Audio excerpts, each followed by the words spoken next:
विद्यार्थी जीवन और मौज। ये सारांश किताब विद्यार्थी जीवन और मौज से लिया गया है। इसमें आचार्य प्रशांत जी बड़े ही प्यार से श्रोतागण को समझाते हैं। ये वीडियो से रिलेटेड वीडियो है। जिसका कुछ भी नहीं करने का मन करता है वो आचार्य प्रशांत जी का विद्यार्थी जीवन और मौज सुने, जिससे आप लोगों को आनंद की अनुभूति होगी। ध्यान क्यों टूट जाता है? गुरुग्राम 2014। प्रश्नकर्ता: सर, हम जब भी कुछ रुचि के साथ करते हैं तो वहां पर ध्यान लगता है, पता रहता है कि कुछ करना है, ये भी रहता है कि करना जरूरी है, लेकिन हम ऐसा लंबे समय तक नहीं कर पाते। ऐसा क्यों होता है कि कुछ समय बाद ध्यान टूट जाता है? आचार्य प्रशांत: पहली बात तो यह है कि किसी भी विषय में तुम्हारी रुचि है, सिर्फ इतनी सी बात से ध्यान नहीं आ जाएगा। ध्यान के लिए दो शर्तें हैं। पहली, रुचि ही नहीं, बहुत गहरी रुचि होनी चाहिए, और दूसरी, मुझ में ये ईमानदारी कि जब तक पूरी बात जान नहीं लूंगा तब तक रुकूंगा नहीं। अक्सर जिन विषयों में रुचि होती है हम जानबूझकर उनको पूरी तरह से जानना नहीं चाहते। पूरी तरह से क्यों नहीं जानना चाहते? क्योंकि यदि पूरी तरह से जान लिया तो रुचि खत्म भी हो सकती है। यदि पूरी तरह से जान लिया तो हो सकता है जो रुचि थी वो रुचि ही चली जाए। ये करीब करीब वैसा ही है कि तुम रेस्तरों में खाना खा रहे हो और तुम्हें अच्छा लग रहा है कि तुम उसके डाइनिंग हॉल में बैठे हो। ऐसा बहुत कम होगा कि तुम इस बात में रुचि लो कि ये जो खाना लाया गया है ये कैसी रसोई में बनाया गया है। क्योंकि अगर देख लिया तो हो सकता है उस रेस्तरों से सारा आकर्षण ही खत्म हो जाए। इस बात पर ध्यान देना कि हम ये तो कह देते हैं कि मुझे रुचि है, लेकिन हमारे लिए ये बहुत जरूरी होता है कि हमारा ये जो आकर्षण है, जो रुचि है, वो एक सीमा तक ही रहे, उसके आगे ना जाए। क्योंकि उसके आगे चली गई तो मामला गड़बड़ हो जाएगा, रुचि को खत्म ही होना पड़ जाएगा। इसीलिए हम सीमित ध्यान देते हैं। पूरा ध्यान हम कभी देंगे ही नहीं। पूरा देंगे तो गड़बड़ हो जाएगी, क्योंकि हो सकता है कि रुचि तुम्हारा कोई दोस्त है, तुम देख रहे हो कि उसका मूड खराब है, उदास सा दिख रहा है। तुम यहाँ तक तो उससे पूछोगे कि कैसे हो, क्या हुआ, पर तुम कभी बात की पूरी जड़ तक नहीं जाना चाहोगे। ऊपर ऊपर क्या चल रहा है ये तुम जान लोगे और उसका समाधान भी करना चाहोगे, लेकिन ये सारी समस्या उठी कहाँ से रही है तुम वहां तक जाना नहीं चाहोगे। ही खत्म हो जाए। वो जड़ तहखाना है उसके दिमाग का, और वहां पर पता नहीं क्या क्या भरा हुआ है। तुम उसको नहीं देखना चाहोगे। देख लिया तो हो सकता है कि या तो दोस्ती ही टूट जाए या तुम्हें जिम्मेदारी लेनी पड़े उसके दिमाग की गंदगी साफ करने की। तो हम कहते तो हैं कि हमारी रुचि है किसी चीज में, लेकिन क्या हम कभी भी पूरी तरह से रुचि लेते हैं? नहीं, ऐसा कभी नहीं होगा। हम बहुत गहरे जाकर पूरी सच्चाई जानना चाहेंगे ही नहीं, क्योंकि यदि पूरा सच जान लिया तो रुचि ही खत्म हो जाएगी। दूसरी बात तुमने कही कि पता होता भी है कि कुछ महत्वपूर्ण करना है, पर उसके बाद भी हमारा ध्यान लगता ही नहीं है। वो लग सकता भी नहीं है। ये एक समस्या है एकाग्रता की। अक्सर लोग यही सवाल पूछते हैं पर समझते नहीं है कि जैसे तुम हो, जैसा तुमने अपने मन को ढा लिया है, वैसी ही जगहों पर तुम आकर्षित होगे। मन दो ही जगहों पर एकाग्र होता है। पहला, जहां उसको बड़ा सुख मिल रहा हो। दूसरा, जहां से उसे बड़े डैक की आशंका हो। यदि अभी तुम्हारे दांत में दर्द शुरू हो जाए तो तुम्हारे शरीर की सारी एकाग्रता उस दांत की छो जगह पर जाकर बैठ जाएगी। तुम्हें कुछ और सुझाई नहीं देगा। वो जो दांत है वह अपनी उपस्थिति का एहसास कराएगा। अभी यहाँ पर जो लोग बैठे हुए हैं उनमें से किसी को भी अपने पांव का ध्यान नहीं होगा, लेकिन अगर उसी पांव में दर्द होना शुरू हो जाए तो सिर्फ पांव ही पांव नजर आएंगे और सारा ध्यान पांव पर ही जाएगा। मन दो ही विषयों पर एकाग्र होता है। पहला, जो उसे बड़ा अच्छा लगता है। दूसरा, जो उसे बड़ा खराब लगता है। मन को जैसा बनाया है वो ठीक वैसी ही जगह पर एकाग्र होता है। एक घोड़ा है और एक शेर है। एक जगह पर घास रखी है और दूसरी जगह पर मांस रखा है। बात स्पष्ट है कि किसका ध्यान कहाँ केंद्रित होगा। तो तुम यदि एकाग्र नहीं हो पाते हो तो इसका कारण ये है कि तुमने अपना मन एक प्रकार से संस्कारित कर रखा है, और ऐसा करने में तुम्हारा एक प्रकार का स्वार्थ है और तुम उससे मुक्त भी नहीं होना चाहते। तुम एकाग्रता की बात कर रहे हो।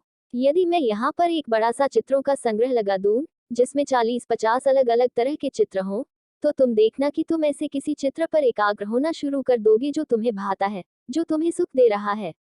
बाकी सब तुम्हें दिखाई ही नहीं देंगे। जैसी तुमने अपने मन की संरचना कर रखी है उसी प्रकार से तुम यहाँ पर आकर्षित हो जाओगे। जैसे तुम्हारी एकाग्रता भी वैसी ही बनेगी। ये हॉल है, बड़ा साफ सुथरा है, चमक रहा है। अभी यहाँ पर एक मक्खी आ जाए तो वो गंदगी ढूंढ लेगी, क्योंकि उसकी पूरी एकाग्रता ही इसी पर है कि कहाँ गंदगी मिल जाए और वो जाकर वहीं बैठ जाए। चील को उड़ते देखा है कभी? इतना ऊपर उड़ रही होती है और वहीं से उसे नीचे एक छोटा सा मरा हुआ चूहा दिख जाता है। जो तुम्हारी गहरी से गहरी इच्छा है, तुम उसी बात पर एकाग्र होना शुरू कर देते हो। ये बात स्पष्ट हो रही है। अब जब सेमेस्टर भर तुम्हारी इच्छा नहीं रही है पढ़ाई करने की, तो तुम सेमेस्टर के अंत में कैसे खुद को एकाग्र कर लोगे? सेमेस्टर भर तुम्हें इस किताब से कोई प्रयोजन नहीं रहा, पर परीक्षा आई है तो तुम चाहते हो कि इस किताब पर एकाग्र हो जाओ। ये हो कैसे सकता है? हाँ, तुम कोशिश कर लोगे और कोशिश कर करके तुम अपनी ऊर्जा व्यर्थ कर लोगे, पर तुम ऐसा करके सिर्फ अपने आप से ही लड़ोगे। जब भी एकाग्रता का सवाल आए, तो पहले अपने आप से पूछो कि मैंने अपने मन को कैसा बना रखा है। और फिर तुम पाओगे कि मन ठीक वहीं जा रहा है जहां उसे जाना चाहिए। तुम्हें कोशिश करने की जरूरत ही नहीं पड़ेगी। बहुत बड़ा भंडार रख दिया जाए चीजों का, तो भी मन ठीक वहीं जाएगा जहां उसे जाना चाहिए। तुम्हें एकाग्र होने की जरूरत नहीं पड़ेगी। इंटरनेट पर कई वेबसाइट होती हैं, और तुम्हें जो चाहिए तुम ढूंढ निकालते हो, क्योंकि जैसी तुम्हारी कंडीशनिंग वैसी तुम्हारी एकाग्रता। तो अपनी कंडीशनिंग पर ध्यान दो कि वो कैसी है और वो लगातार क्या मांगती रहती है। और ये एक लंबी प्रक्रिया है। तुम्हें अपने आप को देखना पड़ेगा कि सुबह से लेकर शाम तक तुम क्या करते हो, क्योंकि अंततः वही तुम्हारी एकाग्रता बन जाती है, क्योंकि वही तुम्हारा मन बन जाता है। तुम सुबह से शाम तक किन दोस्तों के साथ हो, वो कर क्या रहे हैं तुम्हारे मन के साथ, कैसी बातें तुम्हारे कान में पड़ रही है, तुम्हारा भोजन किस तरह का है, तुम अपने मन को लगातार पोषित कैसे कर रहे हो। मन को जैसा बना दोगे, वो उधर को ही भागना शुरू कर देगा।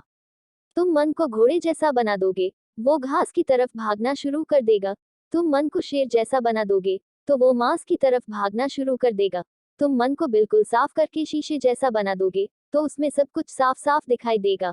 कोई धोखेबाजी नहीं रह जाएगी, सारे मामले सीधे हो जाएंगे। तुम मन को लगातार दबाए रहोगे तो वो हमेशा मनोरंजन की तरफ आकर्षित होगा। तुम्हारी एकाग्रता हमेशा इस पर रहेगी कि कहीं से मनोरंजन मिल जाए। अब ये तुम्हारी बुद्धि पर है। ये एक प्रकार का स्वप्रेम है कि मुझे अपने आप से कितना प्यार है, कि मेरा जीवन है, मुझे देखना है कि मैं इसके साथ क्या कर रहा हूँ। और फिर कोई सवाल ही नहीं उठेगा कि कैसे एकाग्र हों, क्योंकि मन ठीक उधर को जाएगा जिधर को उसे जाना चाहिए। उसको धक्का देने की जरूरत ही नहीं पड़ेगी कि तुम उसको खींच रहे हो कि किताब की तरफ चल और वो खिड़की से बाहर जाना चाहता है, फिर ये खींचातानी की नौबत नहीं रहेगी। तो ये मत पूछो कि एकाग्र क्यों नहीं हो पाते हैं, क्योंकि यह एक प्रक्रिया है। उस प्रक्रिया को देखो और वो प्रक्रिया लगातार घटती रहती है। तुम में से यहाँ पर बहुत सारे ऐसे चेहरे हैं जो ध्यान से सुन रहे हैं। क्या उन्हें मुझ पर एकाग्र होना पड़ रहा है? प्रश्नकर्ता से पूछते हुए, क्या तुम्हें मुझे सुनने के लिए एकाग्र होना पड़ रहा है? नहीं सर, बस सुन रही हूँ। आचार्य, और यहाँ ऐसे भी हैं जो बिल्कुल हिले डुले हुए हैं। उन्हें एकाग्र होना पड़ेगा क्योंकि उनका मन भाग रहा है इधर उधर, बेचैन घोड़े की तरह। उनको उसे खींचना पड़ेगा कि वापस आ, वापस आ। पर उससे कोई फायदा नहीं होगा, क्योंकि खींचने वाले भी तो तुम ही हो ना, खींचने वाला भी तो वही बेचैन मन है जो भागना चाहता है। मन ऐसा कर लो कि फिर उसको एकाग्रता की जरूरत ही ना पड़े। यह सहज रूप से ध्यान में ही रहे, जहां भी रहे डूबा हुआ मजे लें। कोई कोशिश नहीं, बैठे हैं, सहजता से सुन रहे हैं। कोशिश क्या करनी है इसमें? जो सुन रहे हैं वो जानते हैं कि उन्हें कोई कोशिश नहीं करनी पड़ रही है। क्या कोशिश करके सुन रहे हो? एक स्वर में, नहीं सर आचार्य, बस ऐसे ही हो जाओ, लेकिन उसके लिए जैसा मैंने कहा कि दिन भर जो करते हो वो जरा होश में करो। देखते रहो कि मन में चल क्या रहा है, क्योंकि जो कुछ भी चल रहा है वो मन पर छाप छोड़ रहा है। वही जिंदगी बनेगा, उसको हल्के में मत ले लेना। तुम्हारा एक एक कदम, तुम्हारा एक एक वचन, तुम क्या खा रहे हो, तुम्हारी बातें, तुम्हारे सारे निर्णय, तुम कहाँ आते जाते हो, क्या पहनते हो, किसके प्रभाव में रहते हो, यही सब है जो अंततः जीवन बन जाने हैं। इनके अलावा जीवन और कुछ नहीं है। तो एकाग्र होने के लिए देखो कि तुम अपने मन को क्या पोषण दे रहे हो, क्योंकि जैसा मन होगा वैसा ही उसकी एकाग्रता का विषय होगा। धन्यवाद। फिर लौटूंगा एक नई भावना कर साथ। तब तक हमारे साथ बने रहे। चैनल नाम सत्य देखो।